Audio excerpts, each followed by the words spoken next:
mic positions. Let's do this.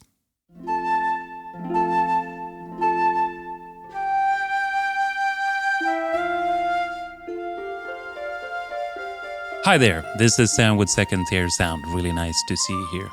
You know, I create videos on how to compose a lot easier in a DAW, and a lot of people ask me, what about mic positions? How do they work? Do I need them?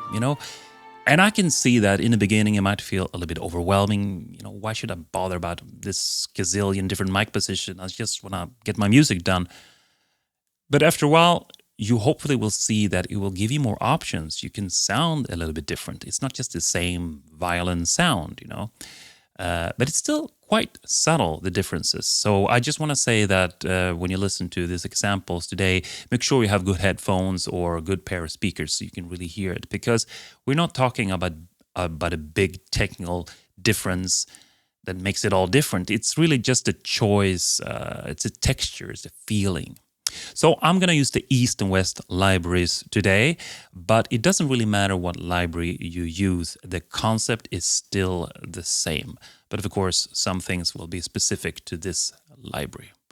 But let's stop talking and let's get into this a little bit longer video where I'm going to detail on how you can do this. Let's start with this mock-up. I have made a small section out of Mozart's Flute and Harp Concerto K299 second movement.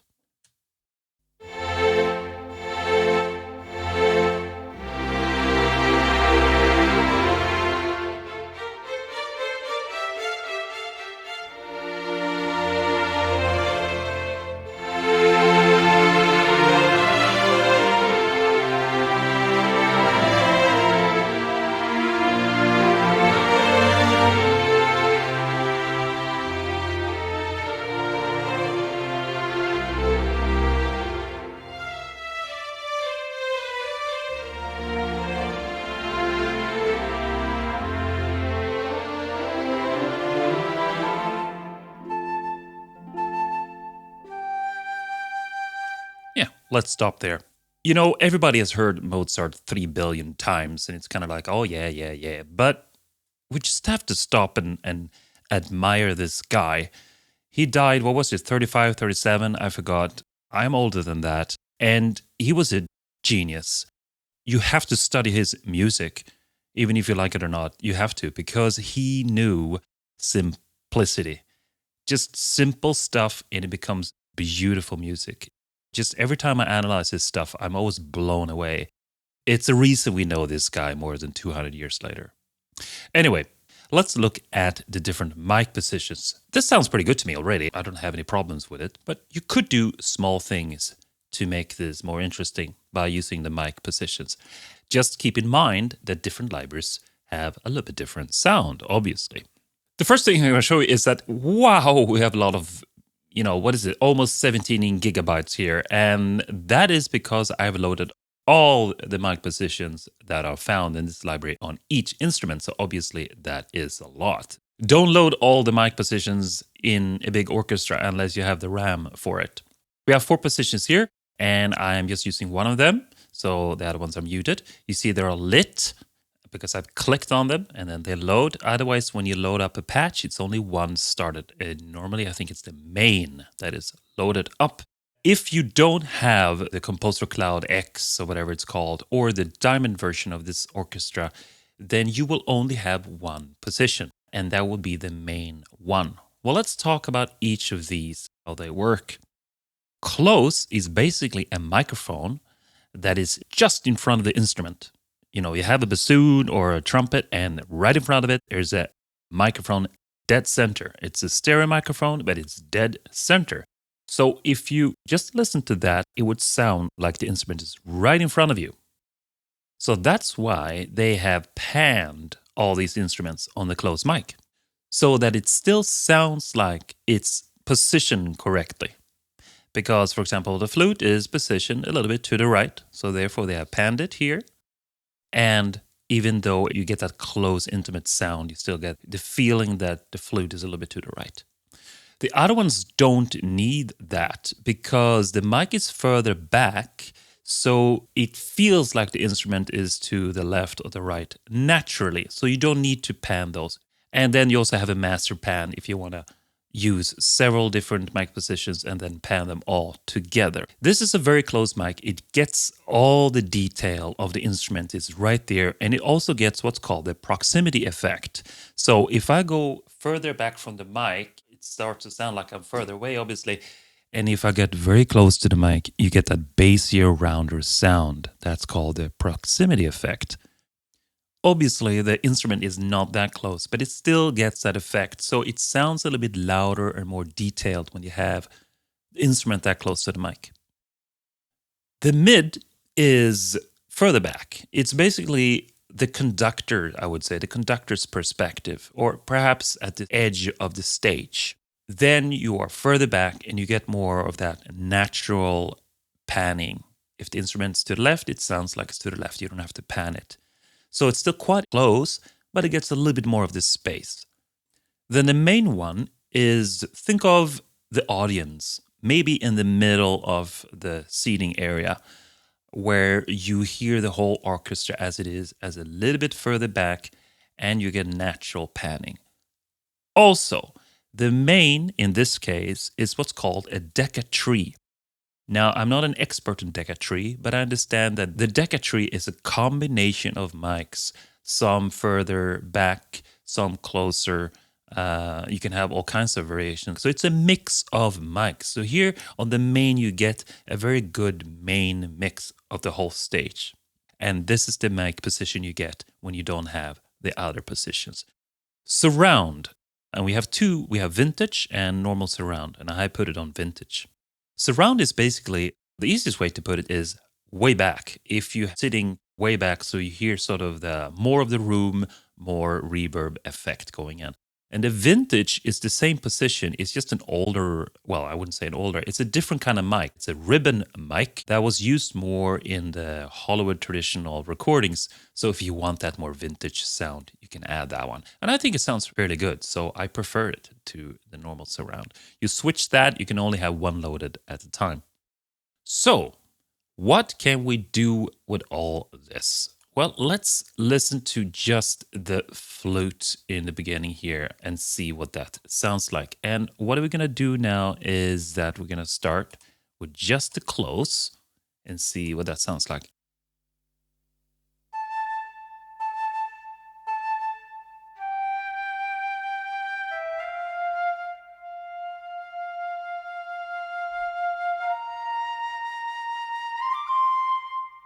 Okay, so this will make more sense when you compare to the other mic positions. But I just want to say this is a very close mic to the flute, and you hear more the detail, you get a proximity effect. It's sort of louder in a way, but just because it's so close and you don't get a lot of room, the instrument has a tendency to sound smaller, not softer, just smaller and more intimate, sort of a lonely instrument by itself. And that's how most close positions work on any virtual instrument. So let's look at the mid. Mid is then again also intimate and close, but just a little bit further away so that you also get the little bit more of the room.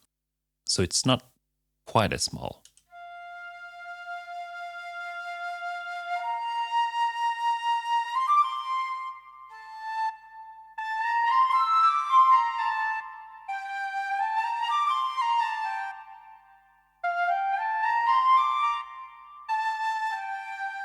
Yeah, sorry, it's difficult to swap between them quickly, but I hope you heard that. The mid is just a little bit more, feels more full, the whole sound, because it has the room backed up, while the close doesn't have the room backed up. So the mid is excellent if you want the close, intimate sound, but still hearing a little bit of the room.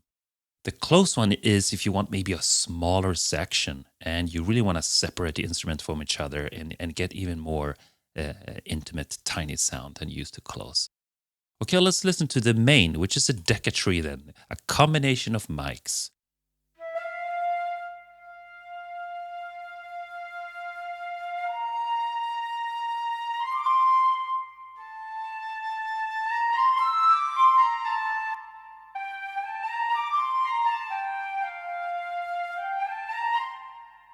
I do have a reverb put on these, and reverbs are basically a room sound as well. I just think it sounds better this way. But the main is still a very full sound, several mics, and it can sometimes be hard to hear the difference. But think of this: very intimate, very detailed, very close, proximity effect. Intimate, but not as much proximity effect. Main is sort of a mix of all good mics, so you get the room, the closeness, everything. And then surround only, let's try that.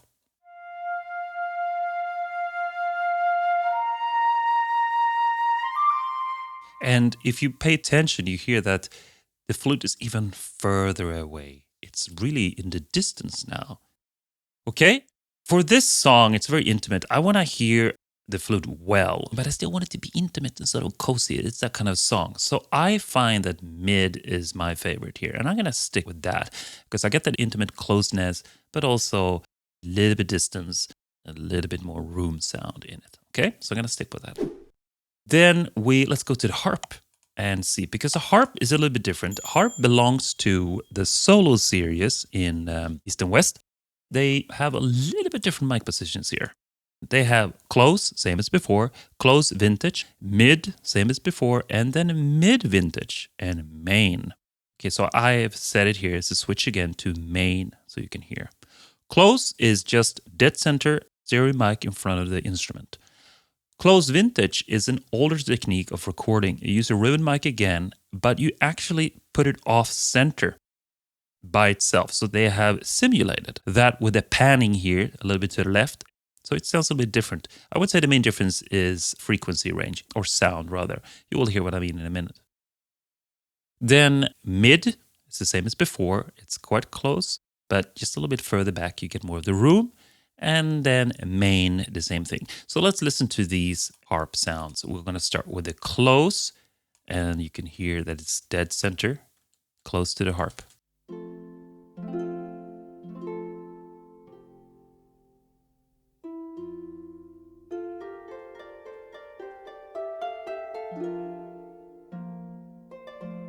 Okay, so now we're going to try the vintage, and you might not hear that much of a difference.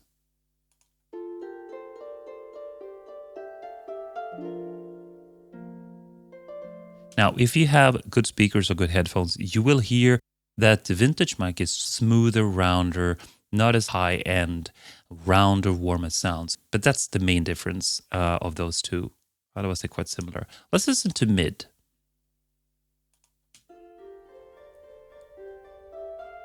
Now, that's a big difference here. Again, sounds like it's quite far away. Yes, let's try the close again so you can hear the difference. Yeah, close, louder, more intimate. Mid, very far back. And then we have the main one, still a decatry, a combination of several mics. The main one still sounds further back because it's positioned in a way that you sit further back, but it still has more microphones included. So it doesn't sound as lost and gone as the mid one tends to do. So the main one is a little bit more full and round than the mid one. And I also feel like the main has more of a wider sound, while this is just a mic in the back.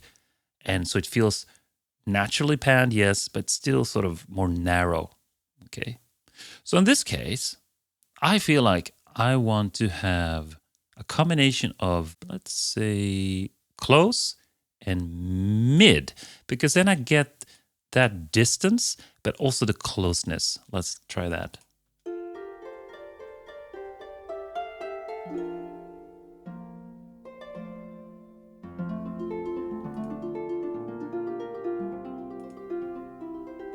I know that's very subtle, but I hear that it's wider. When I have the mid on, the sound just goes a little bit more wider, right? People talk about mid-side compression and EQing and all kind of stuff. Here I'm creating that with the mic positions instead. And this is actually how real engineers work. They have all these mics included when they record an instrument, and then they make a mix out of it. And you can also mix here. Maybe you want a little bit more of the mid and less of the close, for example. But I'm going to end up with the mid and the close because I think that gives a good all-round sound. Detail and intimacy, but also a little bit wideness there. Okay, good. Okay, so let's look at the violin as well. We're not going to look at all of the instruments because all the instruments are pretty similar, but you get an idea. The thing is that you often think a little bit different depending on what instrument it is. So here we have the same thing again. We have close, mid, main, and vintage. I'm using surround is also there, but I'm not using it. In most cases, your main is absolutely great. It's going to sound very good. Let's see what that sounds like. It's a Deca tree, combination of several mics.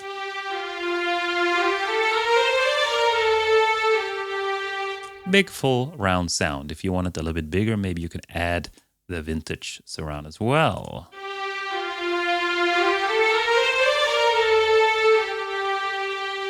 Now, some of you might say that I didn't hear that difference, Sam. I'm sorry. Well, it is very, very, very subtle. But let's say if you added up this vintage sound to each of the instruments in a whole orchestra, there would be a difference. Yes. It is a little bit rounder, a little bit wider, a little bit bigger sound. Okay? I mean, you're also adding one more mic, so the volume goes up a little bit. So that was the main one. Let's listen to just the mid.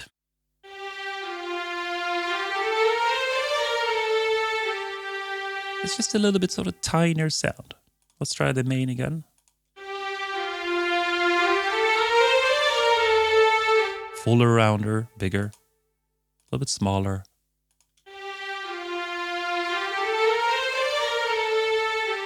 So that is good if you want sort of a little bit more intimate sound, but not, right up in the face of the instrument. Okay?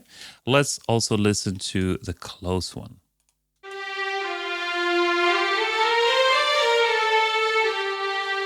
Hope you notice that. Obviously, it's panned more to the left, so that's quite obvious, but it's more in your face. You hear more what the instrument's doing and more the texture differences.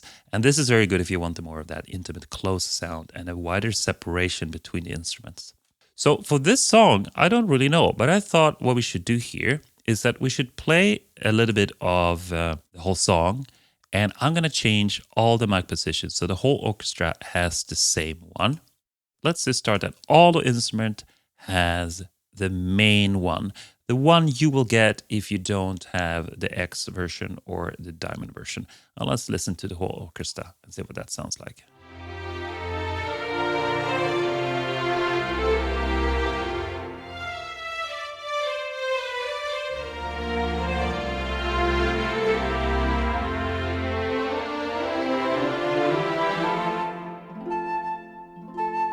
Okay, so changing all the mic positions is a little bit boring to watch, so I'm gonna, with a little bit of magic, speed ahead so we can listen to the next version. Okay, so let's listen a little bit to the orchestra with just the mid mics loaded on all of the instruments.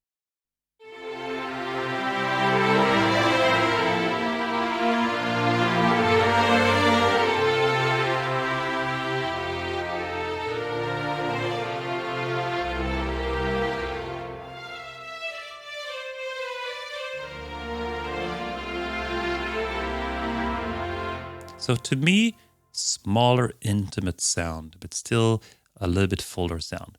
The main one, more full, mid one, a little smaller, a bit more intimate. Let's try the close one.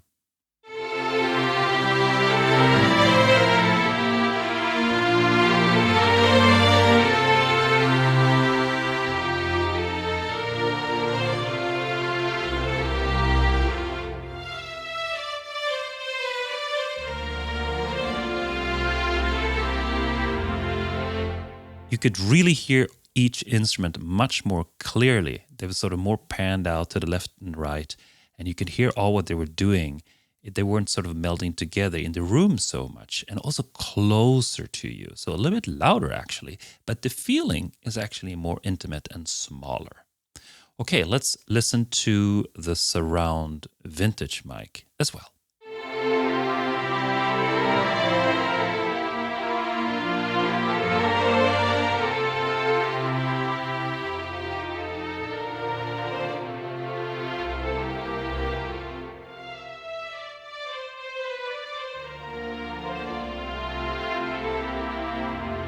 That one is probably the one that works the least on its own. It's just too muddy. It's too far away. The sound is blending too much in, almost like you're in a church a little bit. So that one is best in my mind to use in combination with other ones. So for example, what we could do that would be quite interesting is to perhaps have surround and close. So you get that close mic position, the detail, but also the room. Let's try that. One thing to add though is that when you add extra mics, obviously the sound gets louder.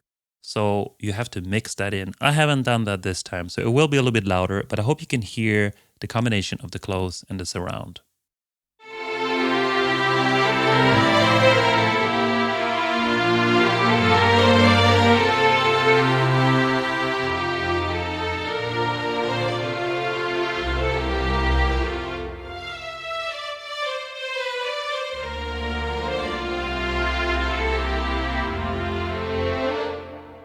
So there you have it.